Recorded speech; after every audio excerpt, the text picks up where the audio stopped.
Nestled in a plain in modern-day Iran are the remnants of a fabulous ancient city, Persepolis. Built some 2,500 years ago, it was known in its heyday as the richest city under the sun.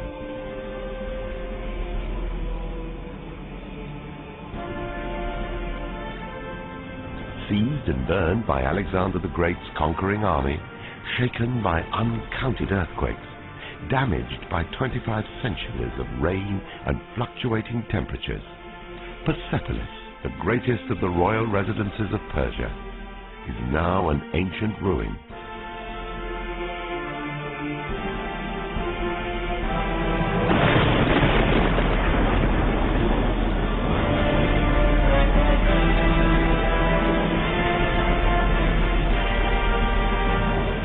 Yet today, thanks to recent works by some of the most renowned archaeologists and experts on Achaemenid art and history, and a touch of imagination, we've been able to recreate the halls and palaces of Persepolis in all their dazzling splendor.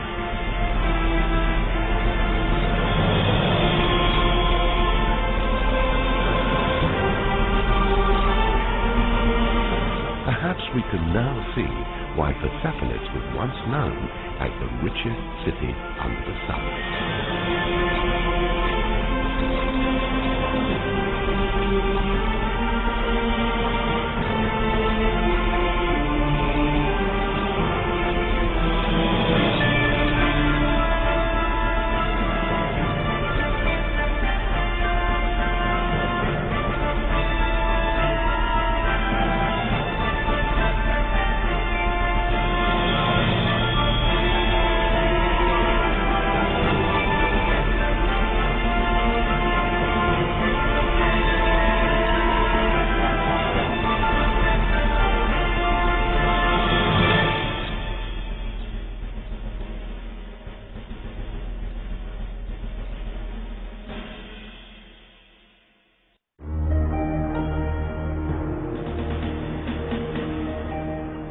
The Achaemenid Persia occupies a very important place among the great civilizations of the ancient world.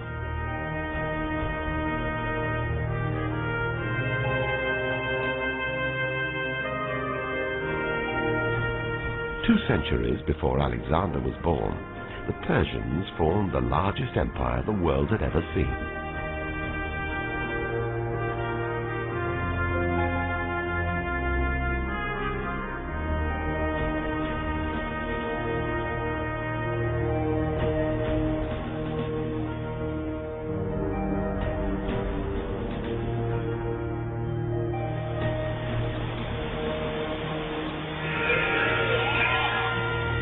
The Persians were essentially a nomadic branch of the Indo-European family who migrated to the Iranian plateau.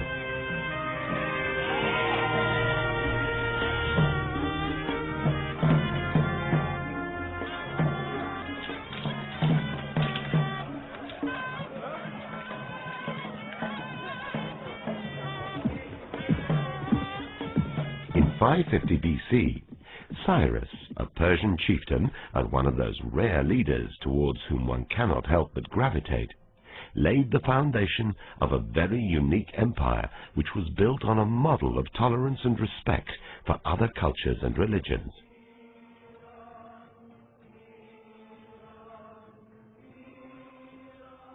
So much so that the Old Testament regards Shiraz as the savior of the Jews from Babylonian captivity. And Xenophon, the 4th century BC Greek historian, refers to him as a man of wisdom, resilient spirit, and guilelessness.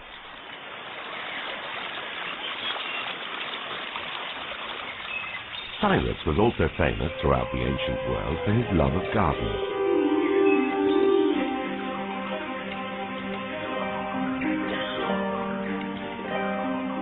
Recent excavations of his capital city, Pasargadae, and the discovery of irrigation canals for his vast royal garden support this fact.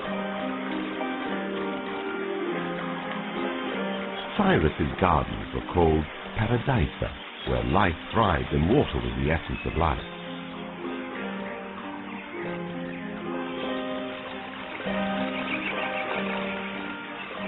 From the Persian world, paradisa, we have inherited the evocative word of paradise in English.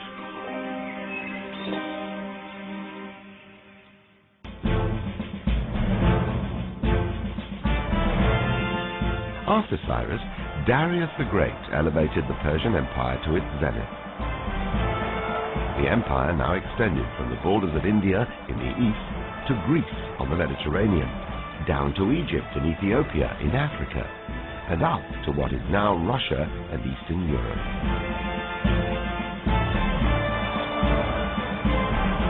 "28 different nations were brought together under the rule of a man who was hailed as the King of Kings.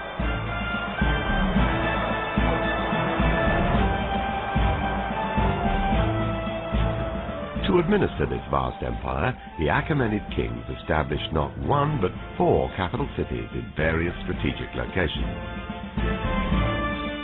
Babylon, Susa, Ecbatana, and finally the most magnificent of them all, Persia, or as the Greeks called it, Persepolis.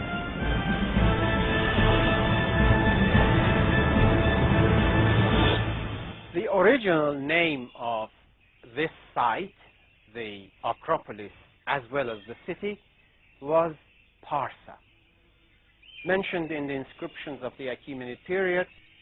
And when Alexander came here, according to his own historians recorded by Diodorus, this was the richest city under the sun.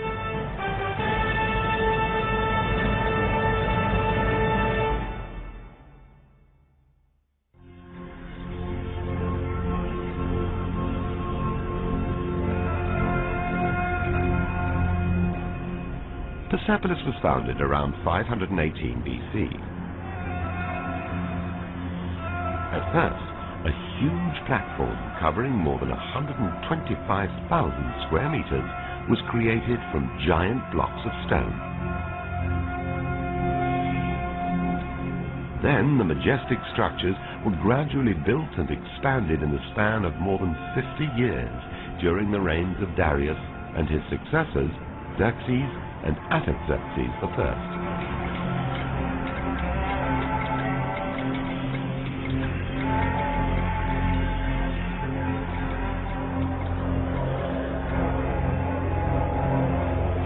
Clues to understanding the function of Persepolis are carved in its walls and staircases.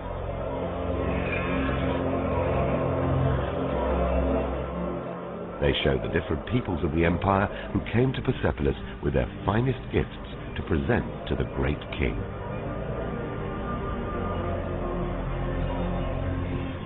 To this remarkable ceremonial center of a vast world empire, there came on New Year's Day, the vernal equinox on the 21st of March, many peoples, representatives of the various satrapies or governorships which Darius had established in the empire.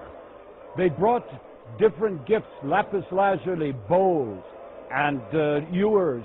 They brought their animals. They brought all sorts of things, from the Ionian Greeks to the Egyptians, the Babylonians, the Indians.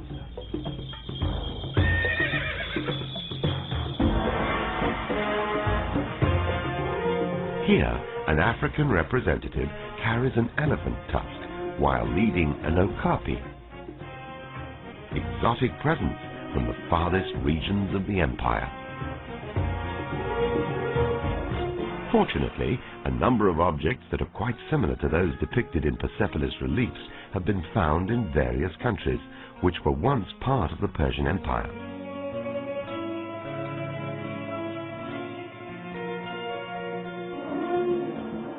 For example, the representatives of Bactria present highly valued bowls, perhaps made of gold. This 20-centimeter wide gold bowl, now at the Iran National Museum, is similar to those illustrated at Persepolis. It is engraved at the rim with King Xerxes' name in Old Persian, Babylonian, and Elamite, the 3 languages used for formal cuneiform inscriptions. The distinctive locks of hair dangling behind the ears of these men distinguish them as Lydians. In his book, Anabasis, Xenophon tells us that armlets were among the items considered gifts of honor at the Persian court. One of these men is carrying a similar armlet. Opposing griffins, once inlaid with semi-precious stones, adorned this armlet that is part of the cache of treasures found near the river Oxus.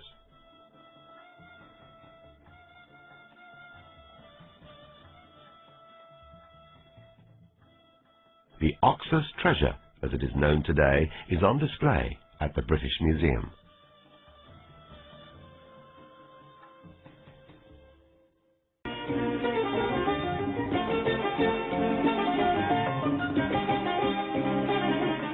Across the ages, fine, colorful textiles and beautiful carpets featured high in the Persian way of life.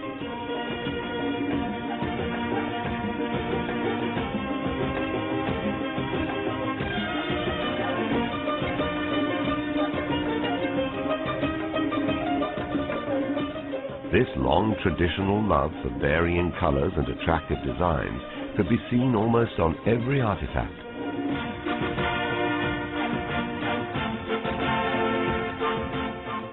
From the largest carpet in the world, with an area of about 5,000 square meters, to the more regular one in a typical Persian bazaar, or even among the nomadic handicrafts. Going back to Persepolis, we can see Babylonian representatives who carry, among other gifts, lengths of textile, possibly made of wool. Actual pieces of textile dating to the Achaemenid period have also been found. This piece of textile, along with the famous Persic carpet, were frozen and preserved under heavy ice in southern Siberia, now on display at the Hermitage Museum in St. Petersburg, Russia. The 28 horsemen woven into the Persic carpet also remind us of those reliefs at Persepolis, which depict the grand royal audience. It must have been a grand occasion to see the various people walking up the stairs, coming into these wonderful stone palaces, bringing their gifts in the presence of the king. Each delegation, led by a Persian or a Median noble, presented to the king, and then the explanation of what they brought, and then the festivities began, celebrating the New Year's Day, which was symbolized by the lion devouring the bull, the new year ending the old year, according to many scholars. This was Persepolis.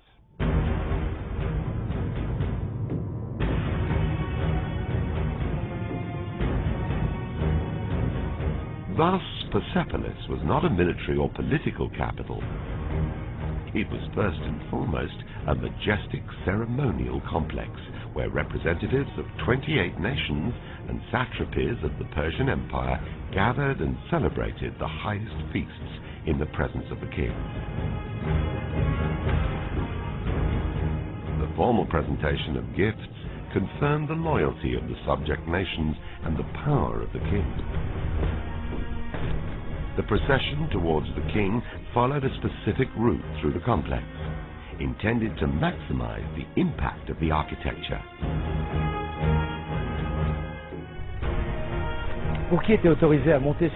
Anyone who was allowed to come up the terrace was completely astonished.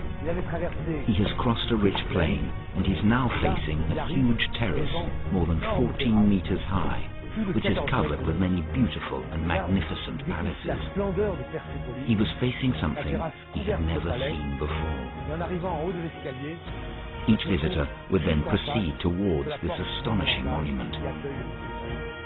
Access to the complex was through the Gate of All Nations.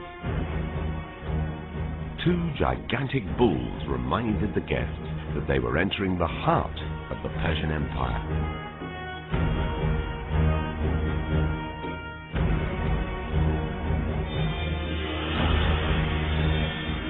Every visitor in ancient times who was allowed to enter this hall must have been in total awe. The dignitaries and delegates who had come from all over the empire assembled here and were seated on a glittering bench of black, marble-like stone. Then the military officials were guided to pass through the eastern gate and proceed towards the 100-column hall.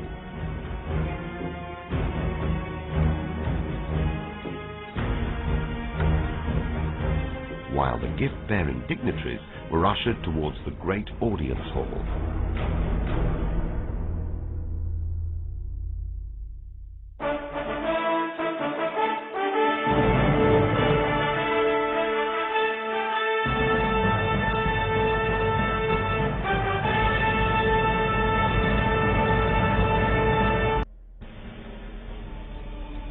Each delegation was guided by a median or a Persian official towards the royal audience hall, or apadana.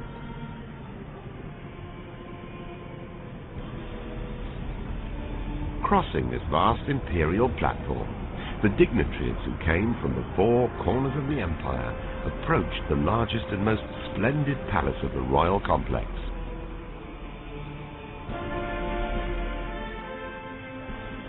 A series of steps in the north and east provided access to the hall.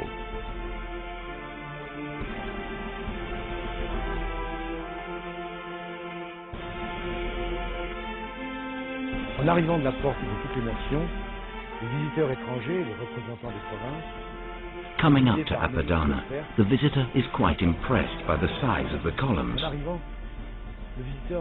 which were about 20 meters high. His heart is beating faster and faster.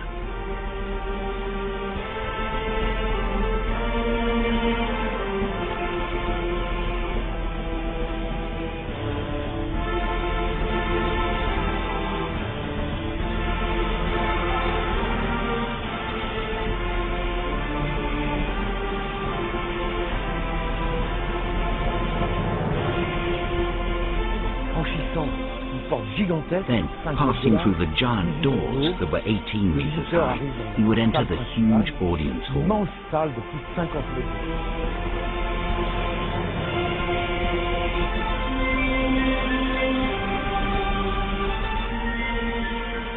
He can see a forest of columns, the multicolored carpets on the floor, the beautiful decoration of the walls,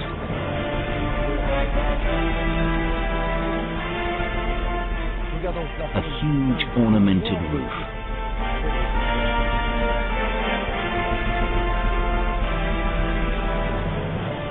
and finally, in the background, he would ultimately see the king himself seated on his throne.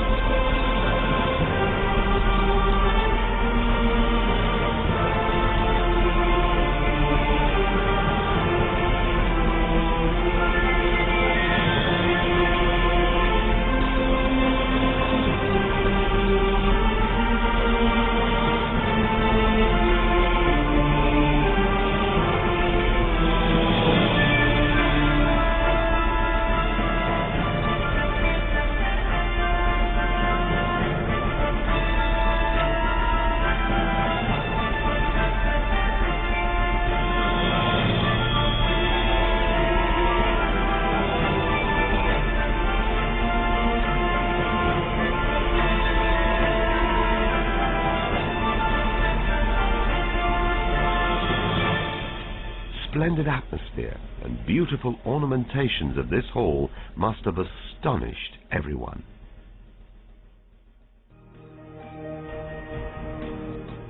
Part of the original colourful glazed bricks used for the ornamentation of Apadana towers still remain today.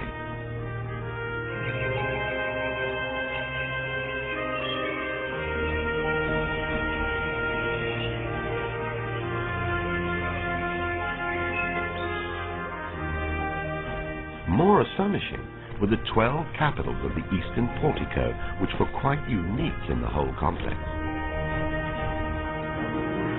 They were in the form of roaring lions.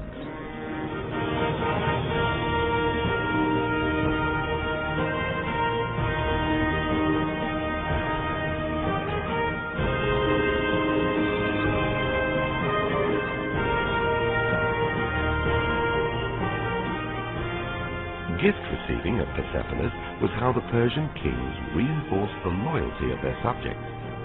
But they had other methods to manifest the glory of their global empire.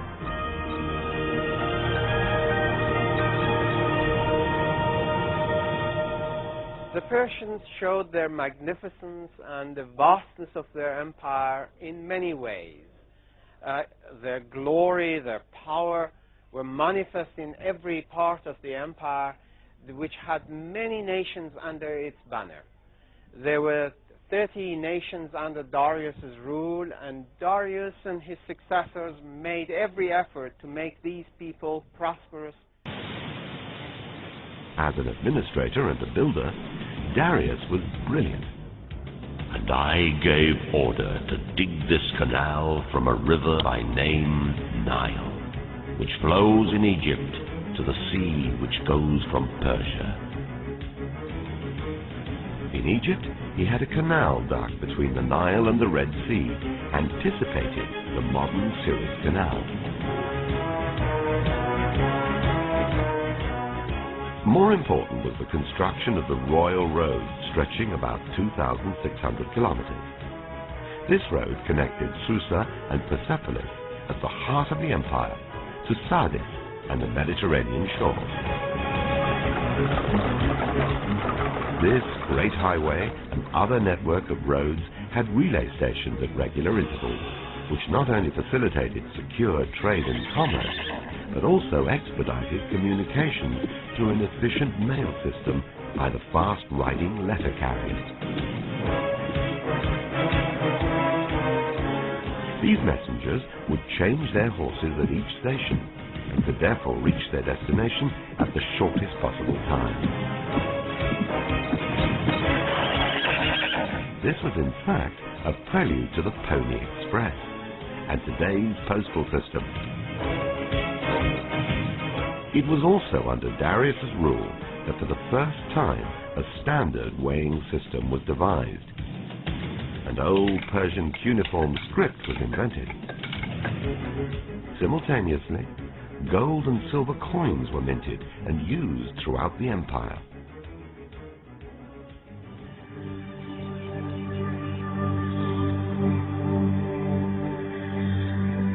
But their greatest achievement was the empire itself.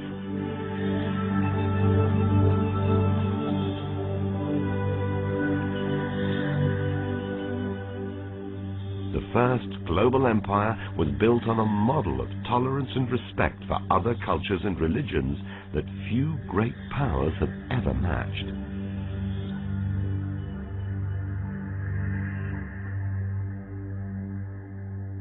Tolerance was the key word in religions in this vast Achaemenid empire. But it was not only tolerance of other religions, it was actually encouraging them. Even though they were Zoroastrians, the Achaemenid kings did not seek to impose their will on other peoples. On the contrary, they helped them. We all know how Cyrus freed the Jews from captivity in Babylonia so they could return to their homelands in Palestine. But this was not the only case. It happened later in the time of Ezra and Nehemiah as officers of the king who came back to Jerusalem to rebuild the temple. They did the same thing in Egypt and in Babylonia and among the Greeks of Asia Minor. In fact, they are the first example of international religious freedom that we find in the history of mankind. The reliefs at Persepolis clearly depict this policy. The friendship between nations is masterfully shown here. There is no force or enmity. This atmosphere of peace and harmony is portrayed especially at Tripylon, where noblemen are depicted holding hands and chatting with one another.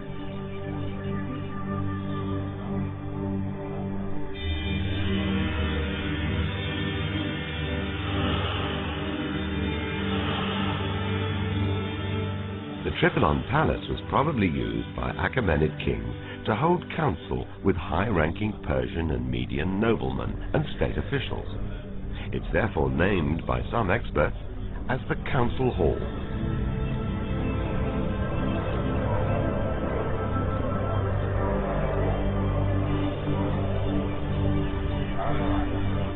Most of these noblemen carry lotus-like blossoms or flowers, while others hold round objects like apples or coloured eggs, all of which are to this day treasured and associated with the Nowruz or New Year festival.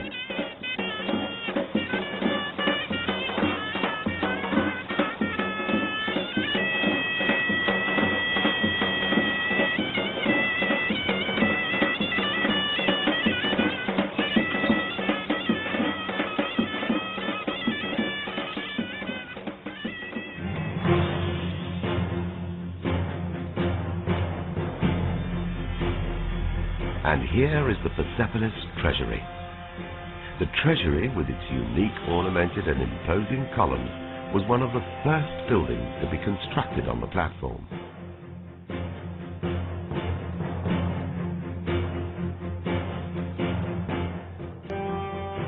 What early Greek historians wrote about the wealth of Persepolis certainly was not an exaggeration. We learn from the reports of Diodorus Siculus that it was full of gold and silver and all sorts of riches. However, Alexander and his army did a very thorough job of looting and finally burning it down to ashes.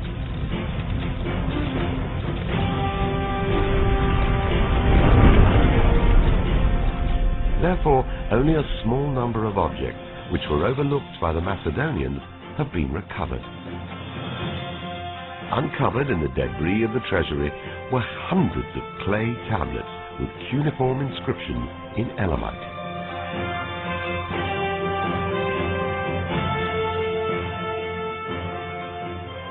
This text says 11 karsha. Karsha is about 83 grams of silver supplied by a man called Shaka, paid out by Shaka, to workers who are described as woodworkers who are making images at Persepolis. And it's an issue authorized by the treasurer of Persepolis, a man named Barad Kama, in the 4th year of Xerxes. These tablets clearly tell us that the workers at Persepolis were not slaves. In fact, the Achaemenids employed large numbers of men and women and paid them adequately in kind or cash according to their skills and nature of their work.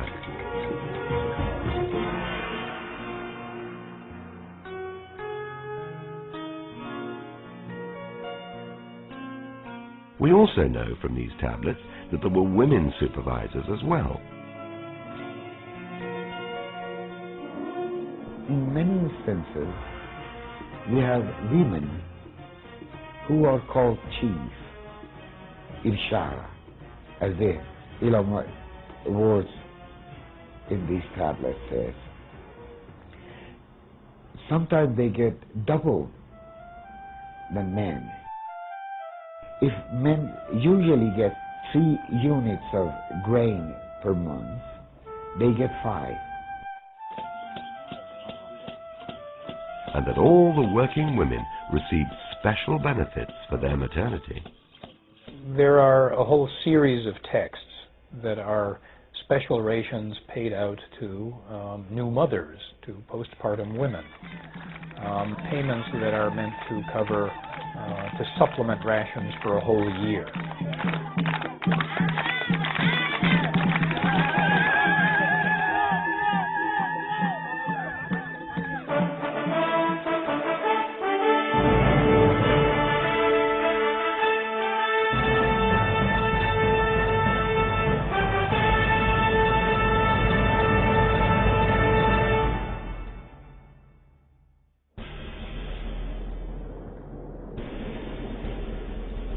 The builders of Persepolis, gathered from all over the empire, were quite successful in producing one of the most splendid palatial complexes of the ancient world.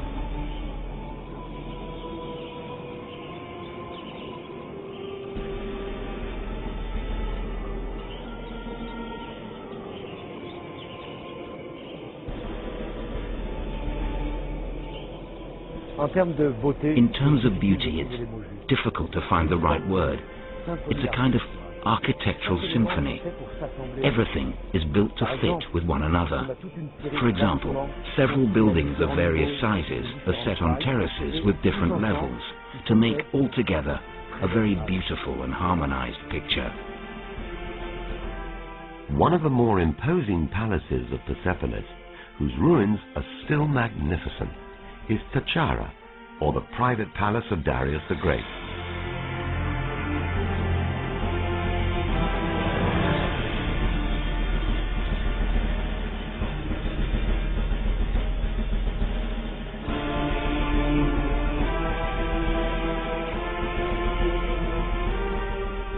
This palace would have been dimly lit. The light would have been streaming through the window.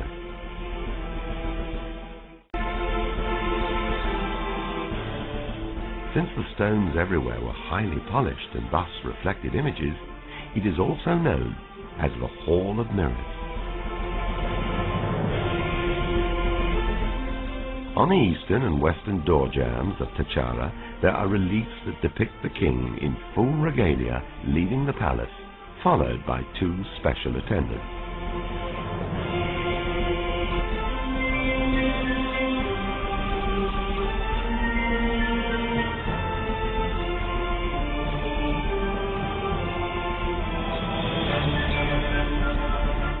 Another magnificent palace was the Hadish.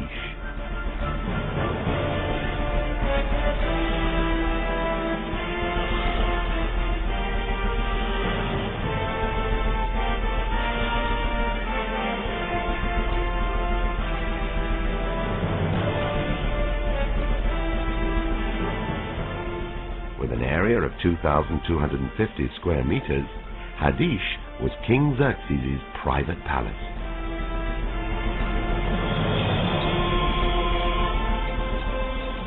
It was here that Alexander is said to have kindled his catastrophic fire.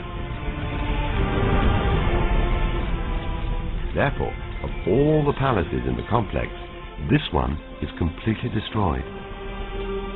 And even the bedrock foundation is burnt to the core.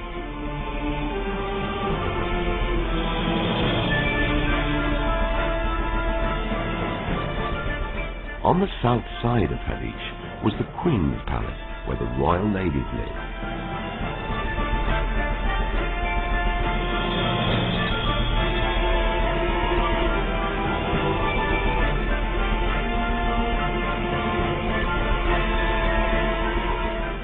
Its western wing was reconstructed in the 1930s and today houses the Persepolis Museum.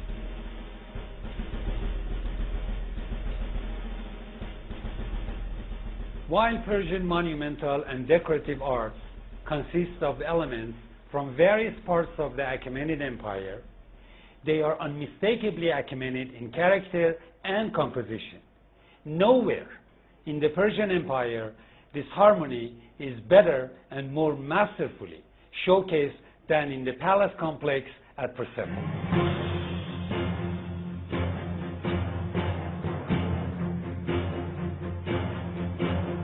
The largest palace in the complex was the 100-column hall.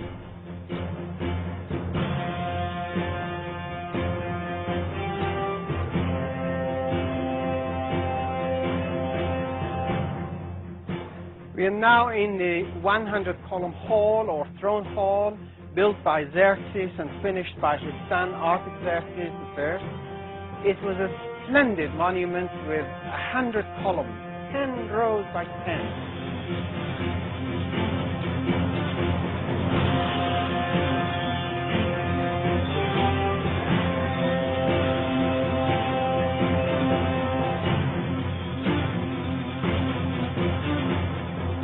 The columns were all black marble stones with bell-shaped foundation and chorus with the capitals in the form of double-headed bulls.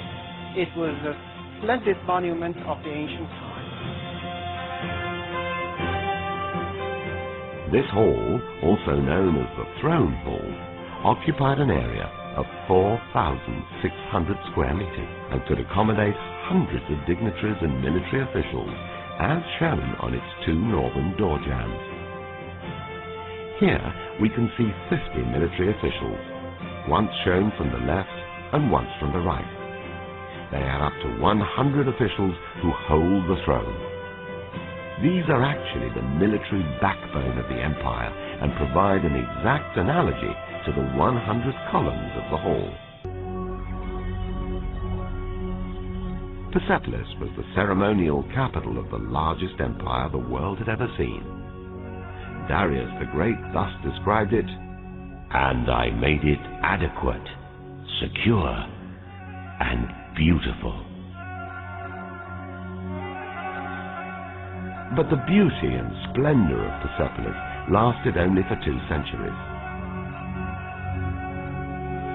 Its majestic audience halls and residential areas perished in flames when Alexander and his Macedonian army conquered and looted the city and its Acropolis in 330 BC. Alexander was a Macedonian. He first subdued the Greeks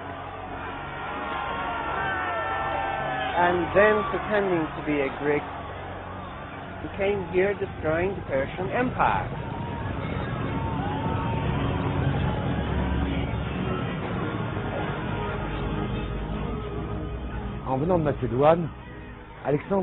When Alexander came from Macedonia, he was fully aware of the importance of Persepolis as the symbol of Achaemenid power, as well as its wealth and riches.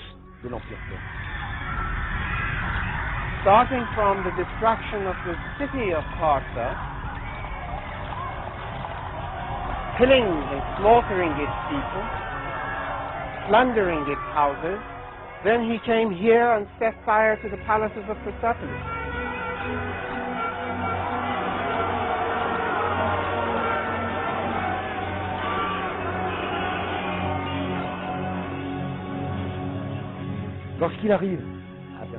When they arrived here, the city was defenseless.